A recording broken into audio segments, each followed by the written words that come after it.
அன்பான சகோதர சகோதரிகளே, அதிகாலை நேர வணக்கம்.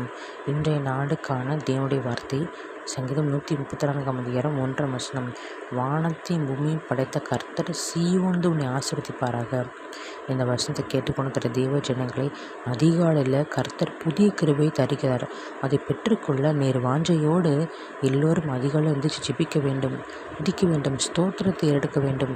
மாத்திரமல்ல, கர்த்தர் பரிசுத்த வேதாகமத்தில் செய்த அதிசயங்கள் அற்புதத்தை சொல்லி அவர் துதிக்க வேண்டும்.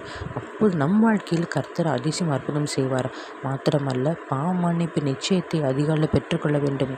யாரிடமாவது நீங்கள் கசப்பு உண்டா? யாரிடமாவது வெறுக்கிறீர்களா? யாரிடமாவது நீண்ட வருடம் பேசாமல் இருக்கிறீங்களா? அம்மாவோடவோ, அப்பாவோடவோ, இல்லை சகோதர சகோதரிகளோ, அக்கம் பக்கம் வீட்டாரோடவோ, ஃப்ரெண்ட்ஸோடவோ, இல்லை அலுவலகத்தில் வேலை செய்கிறவர்களோ, யாரிடம் இருந்தாலும் சரி, நீர் உடனே ஒப்புரவாக வேண்டும். கசப்பை கர்த்தர் வெறுக்கிறார். கசப்பு இருக்கக்கூடாது. பிரிவினை கர்த்தர் வெறுக்கிறார். ஆகவே பிரிவினை நீங்கள் உங்கள் வாழ்க்கையில் இருக்கவே கூடாது. இடம் கொடுக்கக்கூடாது. இடம் கொடுத்தால் அவன் இடம் பிடிப்பான். ஆகவே கர்த்தருக்கு உகந்ததை நீங்கள் தேட வேண்டும். கர்த்தருடைய சமூகத்தை நித்தம் நாட வேண்டும். உங்களுக்காக ஜெபிக்கிறேன். கர்த்தாவே, ஸ்தோத்திரம் கர்த்தாவே. ஆண்டவரே, நீர் கொடுக்கிற ஆசீர்வாதத்தை ஐஸ்வரத்தை நாங்கள் ஒவ்வொருவரும் பெற்றுக்கொள்ள வேண்டும் ராஜா. ஸ்தோத்திரம் கர்த்தாவே.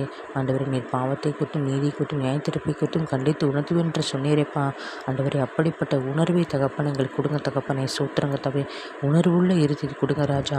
எங்கள் எல்லோருடைய மாம்சங்கள் மூடப்பட்ட ஆவிக்குரியங்கள் திறந்து விடுங்க. ஸ்தோத்திரம் கர்த்தாவே. ஏசப்பா, எல்லா மக்களும் ரட்சிக்கப்படணும்ப்பா. முடிய ரகசிய வருகைப்பா நாங்கள் எல்லோரும் எடுத்துக்கொள்ளப்படணும்ப்பா. நித்திய வாழ்வுக்கு எங்களை ஆயத்தப்படுத்துங்கப்பா. ஸ்தோத்திரம் கர்த்தாவே. எங்கள் சபையை ஆசீர்வதிங்க, பிள்ளைகளை ஆசீர்வதிங்க, எங்கள் குடும்பம் எல்லாரையும் ஆசீர்வதிங்க. ஸ்தோத்திரம் கர்த்தாவே.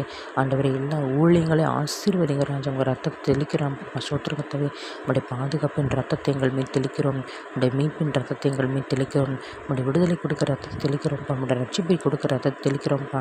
உங்களுடைய அன்பின் ரத்தத்தை தெளிக்கிறோம். உங்களுடைய சமாதானத்தை கொடுக்குற ரத்தத்தை தெளிக்கிறோம். உங்களுடைய ஞானத்தை கொடுக்குற ரத்தத்தை தெளிக்கிறோம்ப்பா. ஸ்தோத்திரம். உங்களுடைய பாதுகாப்பின் ரத்தத்தை தெளிக்கிறோம்ப்பா. ஸ்தோத்திரம் கர்த்தாவே. துதி கன மகிமை ஆவியும் இயேசு கிறிஸ்துவுக்கே செலுத்துகிறேன்.